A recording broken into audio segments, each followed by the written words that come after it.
이제 오늘의 첫 주제는 김포시 서울시 편입 이야기입니다. 이 얘기는 뭐 이제 하도 많이 들어서 나 다 알아 이런 사람들도 있겠지만 사실 내용은 제가 보기엔 잘 모르는 분들이 많을 것 같거든요. 국민의힘에서 특별위원회까지 만들면서 이거 무조건 우리가 하겠어 이렇게 주장하지만 제가 보기엔 불가능해 보이거든요. 네. 솔직히 어떻습니까? 일단 상식적이지가 않습니다. 그러니까 이제 서울이 이미 엄청 큰 메가시티인데 이거를 더 키우겠다라고 얘기하는 순간 다들 많은 국민들이 물음표를 아마 했을 것이고요. 지금 뭐 언론에 나오지만 왜 김포냐, 왜 김포만 하냐 또 이 얘기들이 막 나오잖아요. 그러니까 그렇죠. 이게 어떤 진짜 깊은 논의나 이런 것들이 진행되지 않고 그냥 제가 보기에는 몇 명의 그 국민의힘에 계신 뭐 당협위원장이나 뭐 이런 분들이 아이디어 차원에서 서로 얘기를 좀 한 걸 가지고서 야 이거 괜찮은데 총선에 먹힐 것 같은데 하면서 그냥 던진 거 아닌가라는 생각이 들고요. 그런 면에서는 국민적으로 이렇게 지금 관심도는 높아졌지만 또 언론이 주목하고는 있지만 실제 실현 가능성은 거의 없다. 만약에 서울시리 편입이 되면 어쨌든 서울이니까 가치가 상승되지 않겠냐. 그렇죠. 그러니까 이제 브랜드 가치가 생기는 거죠. 그렇죠. 근데 실질적으로 생활의 출퇴근 문제는 진짜 뭐 GTX를 뚫던 5호선, 9호선 연장을 하던 뭐 여러 가지 교통 인프라를 확충하면 될 일이고 실질적으로 서울로 만일 편입된다 하더라도 결국은 그런 인프라가 된다라는 전제로 들썩이는 거지. 그거 안 되면은 솔직히 아무 효과가 없거든요. 생활권에 대한 어떤 편의성이 제공되는 게 없기 때문에.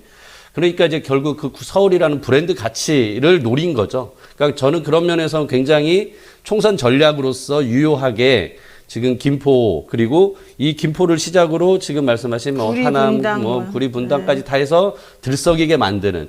그래서 이게 결국 뭐가 되냐면은 제가 보기에는 서울과 서울 주변의 유성 도시를 갈라치게 하는 것 같아요. 맞아요. 그래서 이게 일종의 대선 때 재미 봤던 게 그 여성, 남성 이렇게 해가지고 갈라치기. 성 갈라치기 이거 해가지고 굉장히 재미를 본 거거든요. 그래서 국힘에서는 계속 그런 사고를 하고 있는 것 같습니다. 어떻게 하면은 유권자를 갈라쳐서 내가 포기할 건 포기하고 내가 얻을 건 얻자 이런 사고 방식으로 하고 있기 때문에 굉장히 나쁜 정치하고 있다. 그래서 맞아요. 예전에 이제 보수 정권이 동서로 갈르지 않았습니까? 네. 호남과 TK로 갈라가지고 지금까지 지역주의가 심각해진 상황이고 이거를 아직도 해결하지 못하고 있는 상황에서 새로운 지역주의를 만들고 있다. 수도권과 그러니까 서울과 유성도시 간에 또 다른 지역주의를 만들어내는 그런 굉장히 나쁜 정치를 하고 있고 이게 지금 이렇게 시작돼서 이렇게 해프닝으로 끝나는 게 아니라 앞으로 선거 때마다 계속 나올 가능성이 그렇죠. 있어요. 이제 재미 보면 괜찮네 먹히네 예. 이러면서. 그러면은 이제 진짜 이 수도권 안에서도 이런 갈라치기 국민 분열을 통해 가지고 계속 정치권은 이득을 얻으려는 노력을 할 것이고 이게 진짜 큰 틀에서 국민 통합이나 이런 앞으로 가야 될 균형 발전이나 이런 게 아니라 계속 분열과 이런 갈라치기로 정치권이 표를 얻으려고 하는 그런 과정의 어떤 시작 아닐까 싶고요. 그래서 굉장히 나쁜 정치의 시작을 또 하고 있다라고 평가합니다.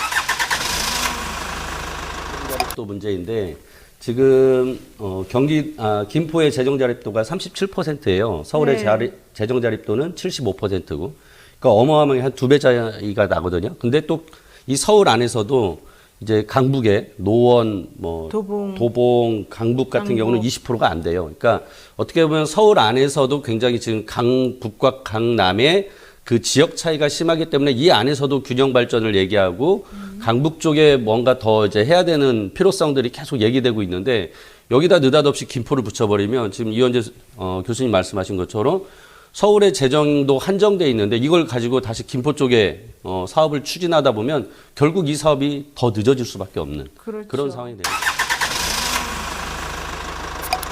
정말 무책임한 건데요. 네. 아까 전에 이제 농촌 지역이 많기 때문에 김포 같은 경우는 이제 예를 들어서 그 학부형 입장에서는 농어촌 특별 전형도 가능해요. 그럼요. 예, 가능하죠. 교육 문제에 있어서. 네. 그러니까 김포에 어떻게 보면은 농어촌 특별 전형하라고 가신 분들도 있을 거예요. 근데 느닷없이 이게 서울구가 되면 자기 자녀 거까지 이사하고 학교 보냈는데 이제 그거 무용지물 되는 것처럼 이 농촌 지역에 대한 고려는 전혀 없이 지금 진행하고 있고, 그러니까 굉장히 뭐 논의가 성숙된 것처럼 뭐 1년 전부터 얘기를 했다는 둥 막 그런 얘기를 하는데 앞서 말씀드린 것처럼 그냥 몇몇 사람들끼리 그냥 아이디어 서로 이렇게 공유하지 않았을까 싶어요. 근데 그걸 가지고 마치 진지한 논의가 있었던 것처럼 자꾸 이제 왜곡하고 그러면서 굉장히 무책임한 지금 정치를 하고 있는 거죠. 그래서 여당이 이런 식의 무책임한 모습을 보이면 야당 정말 피곤해요.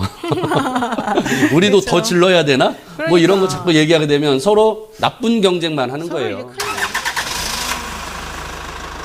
여론이라는 게 지금 김포의 그 국민의힘 당협위원장인 홍철호 전 의원께서 그 당원 교육하려고 이제 당원들 모아놓은 자리에서 서울 편입을 발표하고 나서 설문조사를 했다는 거예요. 거기 오신 분들을 대상으로. 그러니까 당연히 그 자리에 온 분들은 국민의힘을 지지하는 분들이 그렇죠. 왔을 거고, 네. 그리고 거기서 그런 얘기를 들은 분들이 설문조사를 하니까 당연히 거기에 좋게 나오죠. 긍정이 많이 나오지 않았겠습니까? 근데 마치 이게 김포 전체의 지금 여론인 것처럼 자꾸 얘기가 되는 거예요. 그러니까 어떻게 보면은 논의 자체가 아까 말씀드린 대로 그냥 1년 전에 한두 명이 아이디어 얘기한 거 가지고서 지금 이거 총선에 먹히겠다 하면서 지금 던진 거를 그렇죠. 자꾸 근거를 만들려고 이제 왜곡하는 거죠. 여론도 왜곡하고. 그래서 제가 보기에는 이런 식으로 이제 논의가 되고 있는 거를 김포 시민들도 어느 순간 다 아실 거라고 생각해요. 아까 말씀하신 것처럼 우리 국민들 똑똑하거든요. 그러니까 이게 재정 자립도 문제 아까 전에 말씀드린 것처럼 그리고 5호선, 9호선 골드라인 연장 문제에 어느 돈이 들어가느냐, 네. 국가 예산이 들어가냐, 서울시 예산이 들어가느냐 이게 다 결국 따져집니다. 따져지면 오히려 이게 김포 입장에서 그래 부동산 가격은 오를 수 있겠지만 라고 하지만 그 나머지 인프라나 이런 것들이 늦어지고 안 좋아진다고 생각하면 결국은 안 되겠구나라고 생각하시지 않을까 싶어요.